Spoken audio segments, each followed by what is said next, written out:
Hello my dear media aspirants. Media exams के इस platform पर मैं हरिशंकर सोनी आपका हार्दिक स्वागत करता हूं। आज हमारे साथ COQP 17 के टॉपर्स हैं।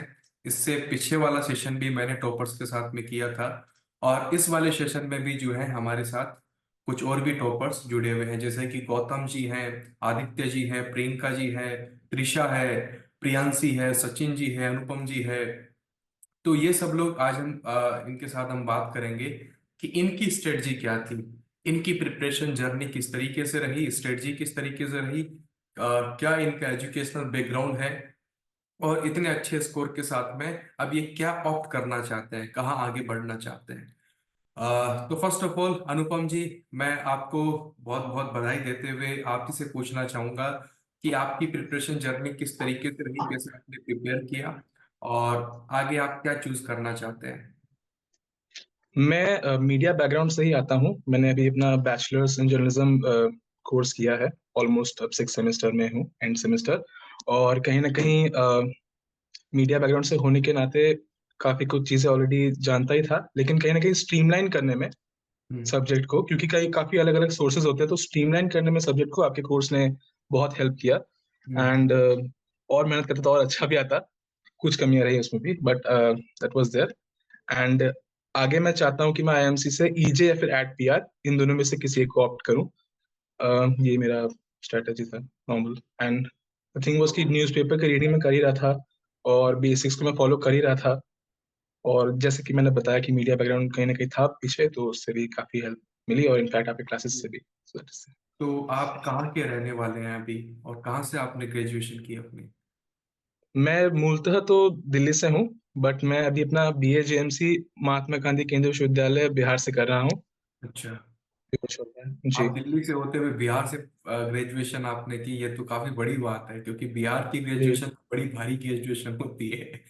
3 साल नहीं का। नहीं, यहाँ पे सर ग्रास रूट्स को समझने में काफी हेल्प मिलता है। कहीं ना कहीं ये तो है कि हम लोग एक अच्छे संस्थान से जुड़ना चाहते हैं, बट ग्रास रूट को समझने में और मीडिया के बारीकी को समझने में बिहार हमेशा से आगे रहा है, तो उस चीज में हम लोग हैं। ठीक बात, आपकी यूनिवर्सिटी का नाम भी सुना है और काफी बढ़िया है, मैं जानता हूँ उसको। तो सेकंड नंबर पे मैं बात करना चाहूंगा। हमारे साथ त्रिशा जी हैं। त्रिशा जी, आप कहाँ हो। त्रिशा निम्बालकर जी, आपके स्कोर भी काफी अच्छे हैं, 221, 221 मार्क्स हैं आपके। Trisha ji, please over to you. Trisha ji, बताइए अपनी जर्नी के बारे में, और कैसे आपने प्रिपेयर किया, क्या आप लेना श्योर चाह सर। रहे हैं। Good evening everybody. I am Prussia Nimbalkar. मैं इंदौर से हूँ। मैंने मेरी बैचलर्स मास कम्युनिकेशन और जर्नलिज्म से करी है, प्रेस्टीज इंस्टीट्यूट से कंप्लीट, पिछले साल ही कंप्लीट करी थी। मैं पिछले 1 साल से सोशल मीडिया मैनेजर के तौर पे काम कर रही थी, बट फिर मुझे रियलाइज हुआ कि मुझे मेरे मास्टर्स की तैयारी करना चालू करना चाहिए। हम्म। तो उस दौरान पर मैं मीडिया एग्जाम्स के प्लेटफॉर्म से रूबरू हुई। फिर हम्म। वहां पे मैंने कोर्स का कंटेंट चेक करा और वहां से मैंने प्रिपेयर करना स्टार्ट करा। तो मेरी हम्म। पूरी प्रिपरेशन जर्नी 2.5 मंथ्स की थी, जहां पे सर ने मुझे बहुत ज्यादा गाइड करा। मेरे को 24/7 जो भी क्वेरीज लगती थी मैं सर से पूछती थी, एंड सर हर डाउट को सॉल्व करने में हेल्प करते थे।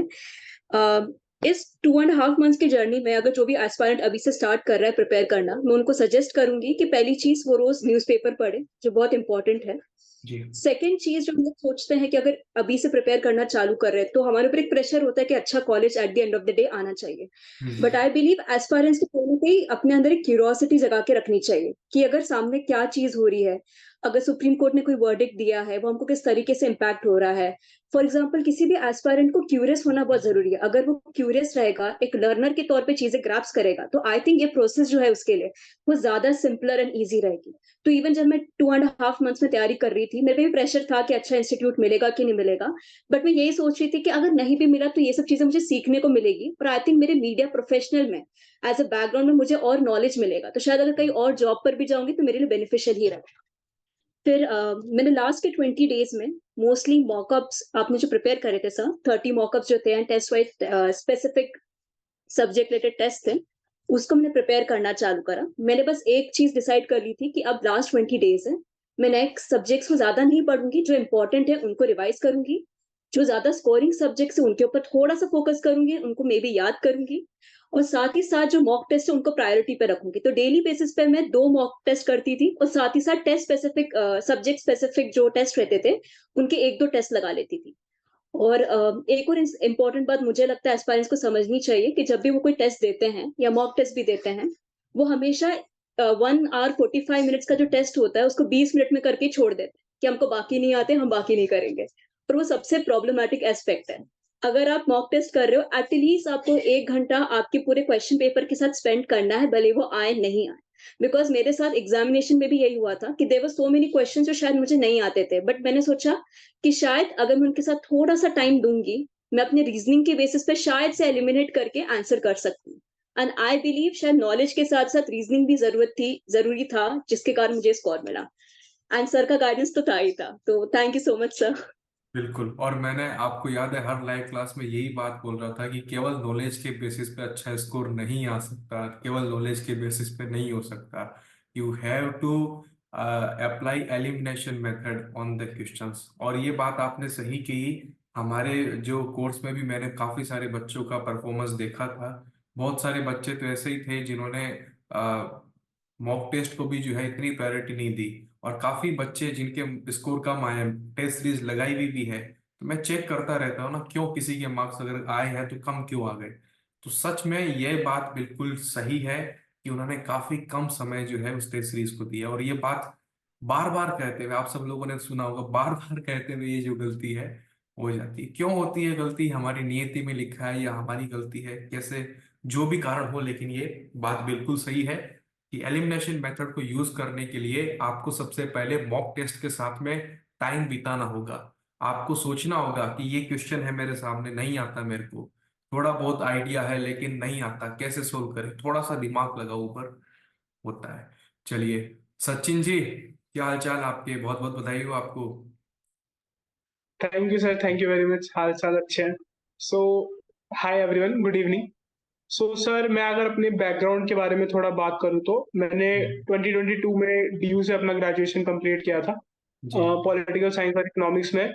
और मीडिया में और एडवर्टाइजिंग में मेरा हमेशा से ही इंटरेस्ट रहा है। तो हम्म। इनफैक्ट मैंने जॉब भी करी है, लाइक ऑलमोस्ट 10-11 मंथ्स। तो हम्म। लास्ट ईयर मैं एक डिजिटल एडवर्टाइजिंग एजेंसी में काम करता था। तो आप कह सकते हैं कि मुझे मीडिया से थोड़ा लगाव है, तो मीडिया, एडवर्टाइजिंग, पीआर वगैरह। उसके बाद मेरी थोड़ी बेसिक नॉलेज काफी अच्छी थी। तो जब मैंने प्रिपरेशन भी अपनी स्टार्ट करी, मैंने एक्चुअली जनवरी के लास्ट में मैंने अपनी प्रिपरेशन स्टार्ट की थी, और उसी टाइम मैंने मीडिया एग्जाम्स भी ज्वाइन किया था 31st को। टाइम बहुत कम था और मेरा एक फ्रेंड भी था, उसका काफी अच्छा एक्सपीरियंस था अपनी प्रिपरेशन का। तो उसके कहने पे, उसके टेस्टिमोनियल के बेसिस पे मैंने मीडिया एग्जाम्स ज्वाइन करा था। एंड मेरी सबसे पहला जो मेरी स्ट्रेटजी थी, जो मेरी इस एग्जाम को अप्रोच करने की, क्योंकि टाइम इतना कम था, तो मेजर चीज थी कि मुझे अच्छे से सिलेबस समझना था। तो जो सबसे पहली चीज मैंने करी, आपने जैसे हमारे पोर्टल पे आपने सारे के सारे प्रीवियस ईयर क्वेश्चंस 16, 17, 18, 19, 20, आपने 22 सब आपने दे रखे हैं। तो पहले मैंने सारे के सारे जो पेपर्स थे उनको अच्छे से देख लिया, जिससे मुझे एक ग्रास्प हो जाए कि अच्छा क्या क्या पूछ सकते हैं एग्जाम्स में। तो एक बार जब मेरा वो क्लियर हो गया, तो उसके बाद मैंने फिर जो भी हमारा सिलेबस था उसको धीरे धीरे अप्रोच करना शुरू करा। एंड मैंने एक चीज जो मैं सोचता हूँ कि मैंने आई थिंक डिफरेंट करी और वो काफी अच्छी हुई, वो मैंने जितनी भी हिस्ट्री है मीडिया की, जैसे प्रिंट है या रेडियो है या टीवी है, जो भी है, उसको मैंने एक स्टोरी के फॉर्म में पढ़ने का सोचा। क्योंकि इसमें इतना सारा डेटा है, इतने सारे फिगर्स हैं, इतने सारे लोगों के नाम है, ये आप याद करना क्लोज टू इम्पॉसिबल है। बिल्कुल। मैं तो इसको थोड़ा सा क्लियर करना चाहूंगा, क्योंकि बहुत सारे बच्चे हमसे ये मांगते हैं कि सर आप एक लिस्ट दे दो, केवल टाइमलाइन दे दो। देखो, अगर आप टाइमलाइन खुद बना के याद कर रहे हो ना, तो वो काम आ जाएगी। मैं अगर लिस्ट दे दूंगा ना, तो ऑल इंडिया रेडियो की हिस्ट्री तो गूगल पे भी पड़ी है, वो भी लिस्ट वाली, वो आप कभी भी याद नहीं कर पाएंगे, उसको समझ नहीं पाएंगे। एक बार आपको कम से कम पूरी कहानी समझनी जरूरी है। कहानी बार बार नहीं पढ़नी पड़ती, कहानी आपके दिमाग में छप जाती है कि जब दूरदर्शन 15 सितंबर 1959 को अगर स्टार्ट हुआ था, तो कैसे कैसे हुआ था, एक्सपेरिमेंटल था, वो था। तो वो कहानी आपके दिमाग में है। डेट आप मिस कर सकते हैं कि यार 15 सितंबर था कि अगस्त था, कलर टीवी 82 था, 81 था, ये सब आप मिस कर सकते हैं, कोई भी फैक्ट एंड फिगर। लेकिन कहानी आपको याद रहती है कि यार इंदिरा गांधी के टाइम पे ऐसा कुछ हुआ तो था, एशियन गेम्स कुछ था तो सही।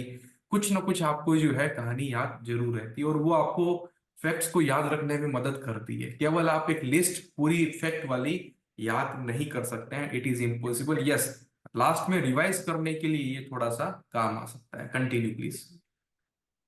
Yes sir. तो हाँ, जैसा सर आपने ऐड करा, आपके लेक्चर्स में भी आप जिस तरीके से पढ़ाते भी हैं, आप एक स्टोरी के फॉर्म में पढ़ाते हैं, उसको फेजेस में डिवाइड करते हैं। तो मैंने भी सेम चीज करी, हर चीज को मैंने फेजेस में डिवाइड कर दिया और एक स्टोरी सी बना ली थोड़ी। कहीं कहीं पे मैंने थोड़ी लिबर्टी भी ली, थोड़ा ज्यादा भी पढ़ा, बट आई थिंक मुझे लगता है इन द एंड उससे मेरा फायदा ही हुआ। क्योंकि जब आप एक स्टोरी के फॉर्म में पढ़ते हैं तो आप चीजों को एक दूसरे से रिलेट कर सकते हैं। हो सकता है आपको कोई एक डेट याद ना हो, बट अगर आपको 3-4 चीजें याद है तो आपको याद आ जाएगा कि अच्छा इसके साथ ये भी हुआ था, इसके 2 साल बाद ये हुआ था, इसके 2 साल पहले ये हुआ था। तो एक मेरी स्ट्रेटजी में एक ये था। और जो दूसरी चीज थी सर, वो थी मॉक टेस्ट। जितने ज्यादा हो सके क्वेश्चंस अटेम्प्ट करो। और आपने मतलब थैंकफुली इतने ज्यादा क्वेश्चंस दे रखे हैं, मीडिया के सारे स्पेसिफिक सेक्शंस के भी, और जो हमारे कॉम्प्रिहेंसिव टेस्ट है, तो उन्होंने सर बहुत ज्यादा हेल्प करा है। मैं हर दिन 2-3 टेस्ट क्या बोलते हैं सॉल्व करता था। इनफैक्ट कुछ कुछ दिन ऐसे भी होते थे कि मोटिवेशन नहीं होता था, जब पढ़ने का थोड़ा मन नहीं करता था, तो मैं ये स्पेसिफिकली करता था कि मुझे कॉम्प्रिहेंसिव टेस्ट 1-2 अटेम्प्ट करने हैं, एंड उनके जो रिस्पॉन्सेज हैं, जो करेक्ट क्वेश्चंस हैं, वो मुझे अच्छे से 2-3 बार पढ़ने हैं। इसमें से ही एक्चुअली मेरे 2 क्वेश्चन भी मुझे आ गए। एक हमारा एग्जाम में क्वेश्चन आया था प्रेसिडेंट द्रौपदी मुर्मू का, कि वो 15 नंबर की प्रेसिडेंट थी, और मुझे याद है मैंने ये मॉक टेस्ट में देखा था, तो मुझे वहीं से ही मेरा क्वेश्चन सही हुआ है। एक दिल्ली के एलजी वाला क्वेश्चन था। मैं इतना ज्यादा न्यूज वगैरह पढ़ता नहीं हूँ, तो मुझे वैसे नहीं पता था, बट क्योंकि मैंने मॉक टेस्ट अटेम्प्ट किया था तो मुझे ये वाली चीज पता थी। तो 2-3 क्वेश्चन ऐसे उसमें से ही फंस गए, तो इसने काफी ज्यादा हेल्प करा। और थर्ड आई थिंक जो रहा, जैसा आपने भी काफी बार बोला और अभी त्रिशा ने भी मेंशन करा, कि आप थोड़ा टाइम लेके अपना मॉक टेस्ट जो दे रहे हो उसको अटेम्प्ट करो। तो स्टार्टिंग में मैं बहुत जल्दी जल्दी दे रहा था, फिर एक हमारी क्लास हुई थी, लाइव क्लास में आपने कहा था कि इतना जल्दी मत करो, थोड़ा आराम आराम से दो, और थोड़ा टाइम लगाओ इसके ऊपर, क्योंकि वहां पे जाओगे तो 105 मिनट होंगे। तो उसके बाद थोड़ा मेरा माइंडसेट शिफ्ट हुआ था, और मैंने टाइम लेके ज्यादा क्वेश्चंस अटेम्प्ट करना शुरू कर दिया था। इसीलिए इनफैक्ट जब हमारा एग्जाम भी जब हुआ था, तो पेपर काफी हार्ड लगा था मुझे, लाइक प्राइमा फेसी। बट एक बार जब मैंने जो क्वेश्चंस मुझे आते थे मैंने अटेम्प्ट कर लिए जब उनको, फिर मैंने एलिमिनेट करना शुरू करा और अपनी रीजनिंग और गट फीलिंग के ऊपर करना शुरू करा। एंड लकीली उसमें से ऑलमोस्ट 60% क्वेश्चन जो है, 60 to 70% क्वेश्चन वो सही ही गए मेरे। तो और इस एलिमिनेशन तरीके ने भी से मेरी आपके काफी। और इस तरीके से आपके 300 में से 211 नंबर बन गए, जबकि आपको स्टार्टिंग में पेपर टफ लगा था, है ना? जी तो सर, जी स्ट्रेटजी सर। आपकी काम कर गई। स्ट्रेटजी मैन की है, केवल कंटेंट के बेसिस पे नहीं होता। प्रैक्टिस जो आपने की तो आपका माइंड सेट बना, स्ट्रेटजी समझ में आ गई, आपने ज्यादातर एमसीक्यूज फॉलो किए तो एक माइंड सेट क्रिएट हो जाता है। उसके बाद हम जी सर, कोई भी बिल्कुल। एमसीक्यू अगर टफ भी आया है, उसमें दो ऑप्शन आ रहे हैं, दो नहीं आ रहे, तो हम एलिमिनेट कर पाते हैं। चलिए सचिन जी, प्रियांशी जी हमारा काफी वेट कर रही है। प्रियांशी जी, क्या हाल चाल है आपके? Hello sir, good evening. और सर बहुत बहुत बस बधाई हो बढ़िया। आपको। Thank you sir, and thank you so much. आपकी कंट्रीब्यूशन बहुत रही है, and of course congratulations to everybody else. So sir, मैं जर्नलिज्म बैकग्राउंड से ही हूँ। मैंने जर्नलिज्म ऑनर्स किया है, दिल्ली यूनिवर्सिटी से ही किया है। सो मेरे लिए मीडिया का फील्ड बहुत फेमिलियर था मेरे लिए, बहुत कंफर्टेबल थी मैं उससे। बट जो मेरा थोड़ा डिफिकल्ट एरिया था वो मेरा स्टैटिक का एरिया था और करंट अफेयर्स का एरिया था। तो उसमें मैंने बहुत ज्यादा एंड के दिनों में बेसिकली फोकस किया, क्योंकि मुझे ऐसा लगता है कि उसको याद करना, मतलब उसको रिमेम्बर करना is a little bit difficult rather की मीडिया के फील्ड। बिकॉज मीडिया के फील्ड में आप एलिमिनेशन मेथड, आप रीजनिंग यूज कर सकते हैं, बिकॉज क्योंकि आप उससे ऑलरेडी फेमिलियर हैं। एंड यही चीज रही, बल्कि दिन में I use to attempt at least 2 to 3 mocks तो मैं करती थी, फुल लेंथ मॉक्स। और बाकी जो आपके सेक्शनल मॉक्स होते थे वो भी मैं कोशिश करती थी कि मैं कर ही लूं। इसी तरीके से मैंने अपने टाइम का डिवीजन किया हुआ था अर्ली मॉर्निंग में ही। क्योंकि मुझे लगता है सबसे ज्यादा उसी टाइम में आप ग्रास्प कर सकते हैं। बाकी बच्चों की आदत होती है रात में पढ़ने की, बट मुझे वो नहीं है। But I use to study in the morning itself. तो उस तरीके से मेरा पूरा दिन रहता था। एंड मैं अभी जो बच्चे अटेम्प्ट करने वाले हैं, तो शुरू में तो खुद भी बहुत डिफिकल्ट लग रहा था कि कैसे करूंगी, क्या करूंगी, बिकॉज समवेयर और द अदर आपसे बेटर तो कोई ना कोई है ही है इन द एंड। लेकिन आपको ये जरूर याद रखना है कि आप भी किसी से बेटर हैं, वो आपकी बहुत हेल्प करेगा आगे जाके। एंड जब भी ऐसा होता था कि मॉक्स में बहुत कम नंबर आते थे, तो बहुत बुरा हम्म। लगता था अंदर से। बट फिर उसको परसीव करना था, उसको मैं कैसे लेती हूँ मुझ पे डिपेंड करता था। मैं उसे पॉजिटिवली ले सकती थी या नेगेटिवली लेके मैं उसको बीच में छोड़ सकती थी। So hmm. I try to take it positively, और मैंने यही सोचा कि मैं अपना बेस्ट दूंगी। एंड में जो रिजल्ट आएगा वो तो ऑलरेडी डिसाइडेड है ही है। हम्म। So that is what happened with me. And उसके बाद you should just keep faith on yourself, क्योंकि आपसे बेटर आपका जज कोई नहीं है in the end of the day. आपको पता है आपकी स्ट्रेंथ क्या है, वीकनेस क्या है, और आप उस पर काम कर सकते हैं। It is not hmm. That difficult. 2-3 months का ही मेरा प्रिपरेशन टाइम था।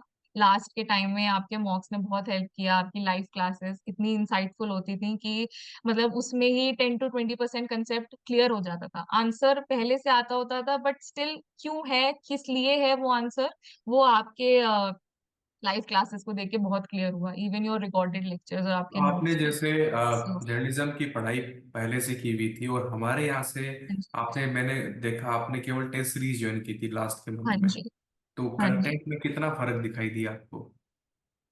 सर कंटेंट में फर्क था। मुझे ऐसा लग रहा था कि मोस्टली जो क्वेश्चंस होंगे वो मीडिया से होंगे।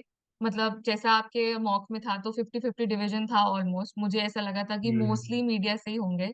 बट मैंने जब आपकी टेस्ट सीरीज ली, उसे अटेम्प्ट करना शुरू किया, एक्चुअली आपकी टेस्ट सीरीज के बाद ही मैंने स्टैटिक पे ज्यादा फोकस किया। क्योंकि हम्म। उसमें मुझे दिखा कि काफी ऐसे क्वेश्चंस हैं जो आप जीके बिना पढ़े वाला। जाओगे तो वो नहीं ऐसा हो सकता। क्योंकि इस सो बार थोड़ा आपके सा और उसमें। प्रोपोर्शन जो है जीके वाले हाँ सेगमेंट का, जी, है ना, वो काफी हाँ आ जी। गया था ठीक ठाक। तो अच्छा क्वेश्चन किया पेपर आपने। देख के ऐसा लगा, क्वेश्चन पेपर देख के तो शुरू में ऐसा लग रहा था कि पता नहीं क्या होगा, बट जैसे जैसे करते गए आगे, हम्म। सेम जैसे सचिन ने मेंशन किया, हम्म। तो जैसे जैसे आगे करते गए तो वो अपने आप आंसर्स आते गए, बिकॉज वो कहीं हम्म। ना कहीं आपके अंदर ही थे आंसर्स। आपको बिल्कुल। बस वो लाने थे बाहर। और इसी तरीके से मैंने प्रिपेयर किया। जी। And nice. Lastly thank you आपके लिए, एंड फ्यूचर एस्पिरेंट्स के लिए best of luck. Thank you, thank you, very nice. Aditya ji हमारे साथ हैं, बहुत बधाई आपको। Please continue, Aditya ji. Evening sir. Good evening. सभी को कंग्रेचुलेशंस जो भी इस बैच में थे। तो मैं ओरिजिनली केरल से हूँ, पर मैं छत्तीसगढ़ में जर्नलिज्म बैकग्राउंड से ही हूँ। अभी मेरा 6 सेमेस्टर चल रहा है, और मेरा प्रिपरेशन आई थिंक नवंबर में स्टार्ट हो गया था सीईटी का। बहुत से ऐसे स्टूडेंट्स होंगे शायद मेरी तरह जिनको उनको पता नहीं था कि आगे क्या करें अब। तो नवंबर में सडनली एक डायरेक्शन जैसा आया कि सीईटी पीजी में कर सकता हूँ शायद। मैं हम्म। उतना भी ब्राइट स्टूडेंट नहीं हूँ, hmm. Average to above average at best. तो मन था कि अगर ये कर रहा हूँ तो महीने कुछ लगा कि मैं इसको तो अच्छा करना चाहता हूँ, क्योंकि मुझे हमेशा से जर्नलिज्म और स्पेशली न्यूज़पेपर्स में बहुत इंटरेस्ट था। क्योंकि आप पूछेंगे तो हिस्ट्री भी हम कभी जैसे पढ़ने जाते हैं तो न्यूज़पेपर्स को रेफर किया जाता है कि हम हिस्ट्री को न्यूज़पेपर से देखते हैं। तो एक तरीके से आप इतिहास भी लिख रहे हैं, आपका एक टुकड़ा कहीं ना कहीं हिस्ट्री में रह जाता है हमेशा के लिए। तो वो एक बचपन से एक पर्सपेक्टिव था मेरा। सो मन था कि न्यूज़पेपर्स में जाने का मन है, तो सीयूटी पीजी को बहुत फोकस के साथ स्टार्ट किया। और क्योंकि मैं छत्तीसगढ़ भिलाई से आता हूँ, तो यहाँ उतने रिसोर्सेस ऑफलाइन तो नहीं थे। ऑनलाइन स्टार्ट किया तो सर का चैनल देखा था, मीडिया एग्जाम्स, और एक फ्रेंड ने भी बताया था, तो वहां से मैं लेक्चर सुनना स्टार्ट किया। दूसरों से बात किया कि आगे क्या करना चाहिए। बहुत सारे लेक्चर्स सुना मैंने। उसके बाद रीडिंग भी स्टार्ट किया। और मेरे एक सर भी थे जो आईएमसी से ही ग्रेजुएट थे, तो उन्होंने बोला कि करंट अफेयर्स के लिए आप प्रतियोगिता दर्पण जो आता है इंग्लिश में, वो आप पढ़ सकते हैं, मंथली जो आता है करंट अफेयर्स के लिए।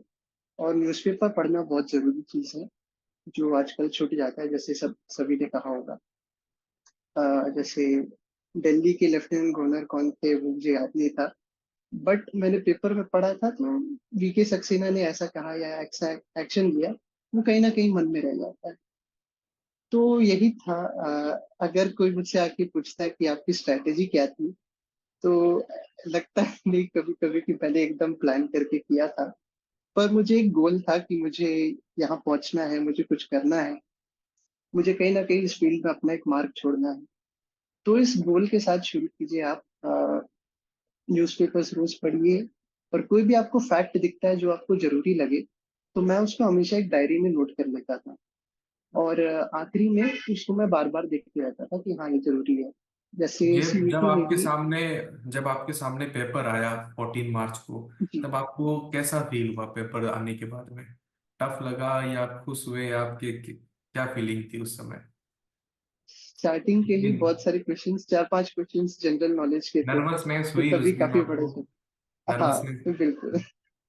तो फिर क्या काफी थी। आपने आपने किस तरीके से पेपर को अटेम्प्ट किया? क्या जो पहले आ रहे थे उसको अटेम्प्ट किया, बाद के लिए रिव्यू के लिए छोड़ा? कैसे किया आपने पेपर अटेम्प्ट? बहुत सारे तो जैसे आपने कहा जनरल नॉलेज से थे, तो उन हम्म क्वेश्चंस को मैंने मार्क फॉर रिव्यू में डाल दिया, ताकि हम्म बाद में आराम से मैं सोच के पेशेंस के हम्म साथ सॉल्व कर सकूं। हम्म और फिर बाकी जो पता थे उसको मैं सॉल्व करते गया, मार्क करते गया। और लास्ट में मेरे पास काफी टाइम बच गया था, तो हम्म धीरे धीरे वही रीजनिंग के बेसिस पे हम्म इंट्यूशन लगाया मैंने। हम्म इंट्यूशन रीजनिंग लगाया मैंने। एलिमिनेशन लगाया अ, आपने? हाँ, और उसमें काफी कुछ सही निकला। मैं ये नहीं कहूंगा कि मैं एकदम परफेक्ट था, मैंने बहुत सारे एक गलती भी की मैंने कि कुछ ज्यादा ही मैंने इंट्यूशन पे भी रिलाई किया, जो मैं हम्म आगे के एस्पायरेंट से कहूंगा कि उतना भी इंट्यूशन पे मत जाइए। हम्म अ, बाकी रीजनिंग को यूज कीजिए, हर एक क्वेश्चन में जिसको डाउट है आप हम्म रीजनिंग यूज करके बहुत सारे क्वेश्चंस निकाल सकते हैं। कुछ चलिए, क्वेश्चंस के नेचर ही वैसे हैं कि वो एलिमिनेट करने हैं, ताकि बस बिल्कुल वो। सही बात है। एलिमिनेशन तो मेथड तो काम आना ही आना है। प्रियंका जी काफी देर से वेट कर रही है हमारा। प्रियंका अग्रवाल जी, बहुत बहुत स्वागत है आपका मीडिया एग्जाम्स के प्लेटफॉर्म पे, और बहुत बहुत बधाई आपको। Good evening sir. पहले तो आपको थैंक यू कहना चाहूँगी कि आपने मेरी इतनी हेल्प की। मैंने आपको काफ़ी मैसेजेस भी किए थे प्रिपरेशन के टाइम पे कि हम्म सर मोराल डाउन हो रहा है, क्लूलेस फील कर रही हूँ, क्या करूँ। तो आपका एक वॉइस नोट आता था और मैं वापस पढ़ने बैठ जाती थी। अब मेरा क्या था कि बैकग्राउंड में मेरा बीजेएमसी का ही है। मैंने विवेकानंद इंस्टीट्यूट जीजीएस आईपीयू से अपनी ग्रेजुएशन जून 2023 में ख़त्म कर दी थी। उसके बाद मैंने 6 महीना एज अ फ्रीलांसर लगातार काम करा था ग्राफिक डिजाइनिंग में। किताब को हाथ लगाया नहीं। और सीयूईटी देने का डिसाइड मैंने करा था जनवरी मिड के आसपास, और तभी मैंने आपका कोर्स लगभग हफ्ते में ज्वाइन कर लिया था। सो जो पहला हफ्ता था उधर मुझे ये चीज़ पता लग गई थी कि मुझे ले दे के इनडायरेक्टली अपनी ग्रेजुएशन का सिलेबस एक तरीके से रिवाइज करना है, और साथ में काफ़ी अलग अलग चीज़ें भी रहेंगी। अब वो थॉट काफी ओवरवेलमिंग था मेरे लिए, क्योंकि मैंने 6 महीने से किताबों को हाथ नहीं लगाया था और मेरी आदत रही है कि कुछ ना कुछ पढ़ने की। सो आपके कोर्स ने मेरी काफी हेल्प की, कि क्योंकि यहाँ पे एक तो कंटेंट मुझे काफी कंसाइज मिला, टेस्ट सीरीज हमारे पास थी ही, तो उसके साथ साथ रिवीजन होता रहा। अब लोग गलती क्या करते हैं कि कोई वीडियो लेक्चर देख रहा है, सो देख के छोड़ देते हैं लोग। बट मेरा सजेशन है कि आप ना एक छोटी सी नोटबुक रखो साथ में, one liner pointers note down करते जाओ, बिकॉज आप अपने हाथ का लिखा हुआ पढ़ोगे ना तो वो ज्यादा याद रहता है और रिवाइज करने में मदद बहुत मिलती है। एक चीज तो ये हो गई, और सर दूसरी चीज है पीएम सीरीज। हिस्ट्री अगर कवर करनी है, अब मेरा हिस्ट्री से लेना देना है नहीं, 3 साल बिल्कुल कुछ नहीं पढ़ा। मैंने सोचा कवर करेंगे, बुक कौन पढ़ेगा, वही चीज थी कि 1.5 महीना है, कैसे होगा, काफी प्रेशर था।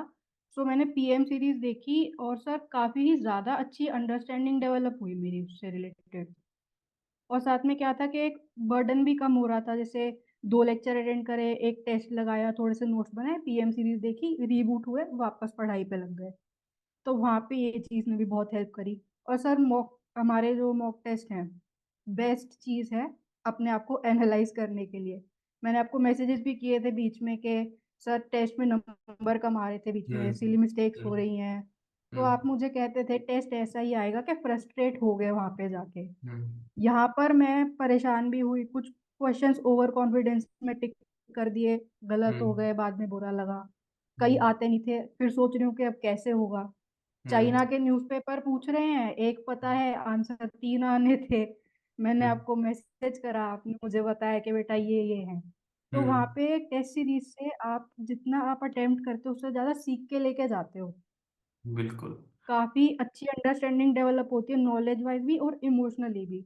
अब पेपर जब देखा वहाँ पे जाके 14th को, तो मेरे साथ क्या हुआ कि स्टार्टिंग में सिनेमा के क्वेश्चंस मिले, मेरे पेपर का हम्म, ऑर्डर ऐसा था। हम्म, और सिनेमा सर मेरा स्ट्रॉन्ग पॉइंट रहा है शुरू से। हम्म, ग्रेजुएशन में मैंने ऑप्शनल में सब्जेक्ट पढ़ा था हम्म, फिल्म एप्रिसिएशन। मैंने बीच में एफटीआई से कोर्स भी करा फिल्म एप्रिसिएशन। अच्छा और अच्छा। मुझे फिल्में देखना बचपन से मतलब पसंद है काफी, हम्म, है चाव के फिल्में देखनी है, फिल्मों के बारे में हम्म, पढ़ना है। तो वहां पे मेरा कॉन्फिडेंस बूस्ट होता गया पेपर देते हम्म, देते। एक राउंड पेपर का कॉन्फिडेंस में निकल गया, मैं वापस आई। अब क्वेश्चंस जो जो नहीं आ रहे थे वहां प्रेशर डेवलप हो रहा था, फिर मुझे आपकी वही बात ध्यान आ रही थी कि फ्रस्ट्रेट हो गए, गलत नहीं करना, क्वेश्चन के साथ टाइम बिताओ। तो ये सही बात। स्ट्रेटेजी होनी चाहिए, क्वेश्चंस के साथ टाइम बिताओ, एलिमिनेशन मेथड और आपकी सबकॉन्शियस नॉलेज बहुत काम आएगी। तो सर इसी वजह से पेपर ठीक ठाक चला गया, आपके कंटेंट और आपके मोटिवेशन के सहारे। उसके लिए बहुत थैंक तो यू। इस तरीके से आपके 203 मार्क्स बन गए, 203, हाँ वेरी जी सर। नाइस। तो गौतम जी हमारे प्यारे वे साथी कहाँ हैं, वेट कर रहे हैं हमारा। अरे थोड़ा लास्ट में लिया, इसके लिए सॉरी। प्लीज आइए आइए आइए, बहुत बहुत स्वागत है और बहुत बधाई आपको। आइए गौतम जी, प्लीज कंटिन्यू। कहाँ से ग्रेजुएशन आपने की, कैसे प्रिपरेशन की, पेपर देखा तो कैसा लगा, क्या टिप्स आप एस्पायरेंट्स को देना चाहेंगे? Hello all, I am Gautam from Telangana. Actually, a big disclaimer before starting. I am not so confident in speaking Hindi or English both, as I am from southern part of India. Okay, I will you quickly can, end this in few words. Yes, please continue Uh, with the English, no issue. yes. First of all, thank you very much, sir. I am here to say this in face for you. First of all, thank you very much from bottom of my heart. You did really fabulous job in all this all the way. Uh, this preparation journey is not at all ended here. What you give for us, it will help in our PG days and in future also. The notes you gave, the things the tests, mock tests, all things are really amazing, which works in future also. Thank you very much, sir, once again. And next, if I talk about my journey, I'm not satisfied with my journey actually that much. Uh, it's so confusing, so I won't suggest anything from my journey. That if I want to give something suggestions or tips next aspirants, uh, only three things there. First of all, to get CUTPC done, you need good guidance. You need good platform like Mega exams. Next thing, you need to do lot of homework, lot of work, lot of hard work. मेहनत का चाहे, lot of things you have to done. And the final thing, luck has to be play some role in this. These things, these three things will come in combinationally will achieve success for you. And these three things actually put me here. Consistency and dedication. These are key things which put me here actually. Whatever you are reading, you have to be read every day. And next, the big thing for aspirants who are coming here was there is no definite syllabus in mass communication. Hmm, So keep that in mind. First of all, when you are coming into this entrance, there is no definite syllabus in this. You have to be clear with that. Anything can happen after the exam, how much you will prepare. It's okay, not nice. on your hands because, One question, one question I want to ask you that how many sir, question you attempted in your exam? कितने question attempt किए? I attempted 68 questions, sir, actually. 68 questions. Uh, 68 questions. Okay. Uh, that's what actually 68 question. I want to attempt 75 to 75, Hmm. but Hmm. somewhat I As Maha in Mahavira test, I attempted 75 to 73. I think Okay, okay, I don't take that much risk in actual exam. okay. Next, the more chance who will get success in this CUT PG, I think who will stay updated before preparation also, who have the habit of staying updated, habit of knowing things around you, current affairs, and lot of things like this. It has to be habit for these mass communication students or journalist students. Because it is our nature to work to know things, how polity works, how economy works in our country, and a lot of things like this. We have to be stay updated, and they have always an edge in this exam. How much do you prepare in 3 months, these 4 months? You don't get success that much. Who have been in the habit of staying updated, knowing things around you in surroundings. So they always have an edge and they get the top in this. That's make the difference in this exam.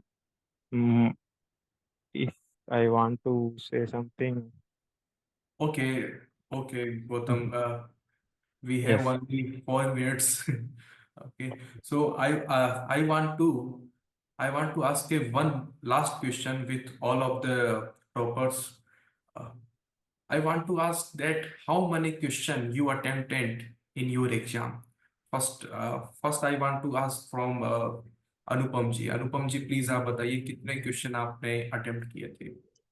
Around 64 questions attempt किया था मैंने, और उसमें से 54 सही हुआ था। कुछ में सिली मिस्टेक्स हुआ था इसलिए कम हो गया। 64 questions overall, that was my attempted Trisha ji, questions. Trisha ji, आपने कितने क्वेश्चन अटेम्प्ट किए, कितना आपके सही हुए? सर मैंने ओवरऑल 67 क्वेश्चंस अटेम्प्ट करे थे, जिसमें से 11 गलत चले गए थे, बट 67 का मैंने टारगेट तय करा था। ओके, आदित्य जी आपके कितने रहे? सर मैंने 64 क्वेश्चन 64। सचिन जी कितने किए आपने? सर मैंने 61 क्वेश्चन अटेम्प्ट किए थे। 61 क्वेश्चन अराउंड। गौतम जी ने तो बता दिया। प्रियंका जी आपने कितने क्वेश्चन अटेम्प्ट किए थे? सर मैंने भी 61 ही अटेम्प्ट किए थे। अच्छा, 61। प्रियांशी जी आपने कितने अटेम्प्ट किए? सर मैंने 68 69 क्वेश्चंस अटेम्प्ट किए थे, उसमें से मेरे एटलीस्ट आई थिंक 10 to 12 गलत, आसपास गलत है। हाँ, ये बढ़िया स्ट्रेटजी है, तभी आपके अच्छे मतलब 10-12 क्वेश्चन चलता है, 10 क्वेश्चन का गलत होना चलता है, क्योंकि आप अटेम्प्ट करोगे 10 क्वेश्चन का थोड़ा बहुत रहता ही है। और आपको याद होगा लाइव क्लास में मैंने आपको ऐसा कुछ करके भी बताया था कि मान लीजिए आपने इतने अटेम्प्ट किए, 65 में से 55 सही हो गए तो इतना स्कोर आ रहा है, ये आ रहा है, मैंने बताया भी था ऐसे करके आपको कैलकुलेशन। चलिए, तो आप सब लोगों ने अपनी जर्नी बताई, अपना बैकग्राउंड भी बताया, और सबसे बड़ी बात है कि आप में से मैक्सिमम सभी लोग जो हैं इसी बैकग्राउंड से हैं, मास कम्युनिकेशन एंड जर्नलिज्म से, और इस वजह से आपको काफ़ी हेल्प मिली। और पेपर का डोमेन ही यही है, आप जिस डोमेन का पेपर है और उस डोमेन से जो लोग आ रहे हैं डेफिनेटली उनको हेल्प तो मिलेगी मिलेगी। लेकिन ऐसा भी है कि जो नॉन मीडिया बैकग्राउंड के लोग हैं उनको भी काफ़ी अच्छे मार्क्स आए हैं, जो हमारे मीडिया एग्जाम्स के प्लेटफॉर्म से ही जुड़े हुए हैं और हर बार आते भी हैं। आईएमसी में स्टार्टिंग से ही, अगर आपको शायद जानकारी हो, नॉन मीडिया बैकग्राउंड्स को काफ़ी ज़्यादा प्रायोरिटी दी जाती रही है। पहले आईएमसी में ऐसा होता था दोस्तों कि अगर कोई जॉब कर रहा है ऑलरेडी और वो इंटरव्यू में ये ऐसे बोल रहा है कि मैं फलनी जगह पे ये जॉब करता हूँ, उसको लेते ही नहीं थे। आईएमसी वाले ये चाहते थे कि कुछ ऐसे लोग आए जो वास्तव में जर्नलिज्म करना चाहते हैं और उनके अंदर पोटेंशियल है, एंट्रेंस एग्जाम ठीक गया है, तो उनको प्रायोरिटी देते थे कि वो आप आईएमसी जो है पहुंचे। तो नॉन मीडिया बैकग्राउंड वाले भी जो है शुरुआत से आईएमसी में काफी पहुंचते रहे हैं। लेकिन आप में से मैक्सिमम लोगों ने ये नहीं बताया कि आप आगे क्या ऑप्ट करना चाह रहे हैं। तो फर्स्ट ऑफ ऑल प्रियांशी जी से स्टार्ट करते हैं, आगे कौन सा कोर्स ज्वाइन करेंगे आप?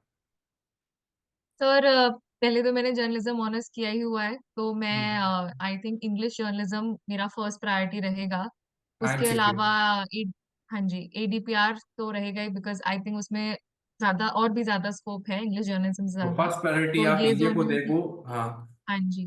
हाँ, तो आप फर्स्ट प्रायोरिटी ईजे को देंगे, सेकंड प्रायोरिटी आप एडीपीआर को देंगे। ओके, जी प्रियंका जी आपका आपका क्या रहेगा प्रायोरिटी वाइज? सर मेरी प्रायोरिटी रहेगा एट पीआर, बिकॉज मैं ग्राफिक डिजाइनिंग का मेरे पास स्किल सेट थोड़ा बहुत है, और अब बिजनेस मतलब मीडिया के बिजनेस साइड के लिए, स्ट्रेटेजिक साइड का स्किल सेट डेवलप करने के लिए एडीपीआर पढ़ेंगे। ओके, अगर एडीपीआर नहीं मिला तो फिर कौन सा ले आपको तो मिलेगा ही मिलेगा। यू आर द टॉपर्स, में एक सेकंड के लिए भूल गया था। आप तो जिस पे अंगुली रखोगे डेफिनेटली आपको मिल ही गया, समझो वही स्ट्रेटजी आपकी। तो त्रिशा जी, आप क्या ऑप्ट करना चाहेंगे? आप जिस पे अंगुली रखोगे वो आपका है, इतना स्कोर बना लिया आपने। सर पहली मेरी प्रायोरिटी है डिजिटल मीडिया। अगर मुझे उसके अलावा सेकंड प्रायोरिटी पे रखना है तो मैं एडीपीआर को चूज करूंगी। हाँ, वैसे प्रायोरिटी आपको देनी पड़ेगी, फॉर्म जब आप भरोगे ना प्रायोरिटी आपको देनी पड़ेगी। हालांकि आपको फर्स्ट प्रायोरिटी 100% मिलेगी, इसमें कहीं कोई दिक्कत नहीं। सचिन जी, कहाँ जाना चाहेंगे आप? Sir one and only priority है मेरी एडवर्टाइजिंग एंड पब्लिक रिलेशंस वाला कोर्स। Okay, Aditya ji, what you want? Sir English journalism में इंटरेस्ट है, कभी इंडियन एक्सप्रेस या द हिंदू में मेरा नाम आता। अनुपम जी, आप कहाँ जाओगे? से मेरा भी ईजे और एड पीआर ही है। कहीं ना कहीं ईजे से भी आप एड पीआर में बाद में शिफ्ट कर सकते हैं अगर आप इंडस्ट्री में आ जाए, तो जो भी मिले वही सही है। अरे आपको तो बहुत सोच समझ के प्रायोरिटी देनी पड़ेगी, क्योंकि आप जो भरोगे वही आपको मिलेगा। चलिए गौतम जी, आप क्या लोगे? Yes, sir. I will choose ADPR as my first preference. Okay, Next, English journalism. तो एडीपीआर ही लेंगे। तो यहाँ पे तो एडीपीआर वाले कितने हो गए? गौतम जी हो गए, और कौन कौन थे? त्रिशा जी थे और सचिन जी हैं, है ना? त्रिशा, सचिन और यस, प्रियंका भी एडीपीआर लेना चाह रही है। तो टॉपर्स लोग तो एडीपीआर में जाना चाह रहे हैं। मतलब मेरा प्रेडिक्शन सही रहेगा कि 180 मार्क्स मैंने प्रेडिक्शन किया है कट ऑफ। मुझे लगता है कि जरूर रहेगा। चलिए चलिए, तो बढ़िया है, एडीपीआर में सब लोग जाइए। और मैं चाहता हूँ कि आप सबको अभी नहीं बल्कि पूरे जीवन भर जो भी आप चाहते हैं आप अपनी मेहनत से हमेशा अचीव करते रहें। और मैं और मेरा प्लेटफॉर्म भी आपके लिए हमेशा साथ रहेगा। हमेशा हम आपकी हेल्प के लिए तत्पर रहेंगे। और आपने हम पर इतना भरोसा किया, हमारे साथ जुड़ के प्रिपरेशन की, तो हम काफ़ी ज़्यादा सौभाग्यशाली हैं। मैं और मेरा प्लेटफॉर्म काफ़ी ज़्यादा सौभाग्यशाली है कि आप हमारे यहाँ पे आए और आपने प्रिपरेशन किया और हमारे प्लेटफॉर्म का आज आप नाम रोशन कर रहे हैं। काफ़ी बड़ी बात है मेरे लिए। तो दोस्तों, मैं आपको फिर से बहुत बहुत बधाई देता हूँ, कॉन्ग्रेचुलेशंस कहता हूँ कि आप सबको वो सब कुछ मिले जो आप चाहते हैं। और डेफिनेटली आपने काफ़ी ज़्यादा मेहनत की है इस एग्ज़ाम के लिए, तब जाके आपके 200 या 200 के नियर जो स्कोर आया है, 200 प्लस भी है कहीं, तो वो काफ़ी बड़ी बात है। तो फिर से बधाई देता हूँ, शुभकामनाएं देता हूँ, और इस सेशन को हमें अब एंड करना होगा दोस्तों। Thank तो you, sir. बिल्कुल, thank you sir, thank you so much thank you sir. Sir. Thank you so much. Thank you, समय थैंक यू देने sir. Thank you sir. IMC में मिलना होगा। बिल्कुल बिल्कुल बिल्कुल। तो समय देने के लिए आपका बहुत बहुत धन्यवाद। थैंक यू दोस्तों, thank you, good night. Thank you.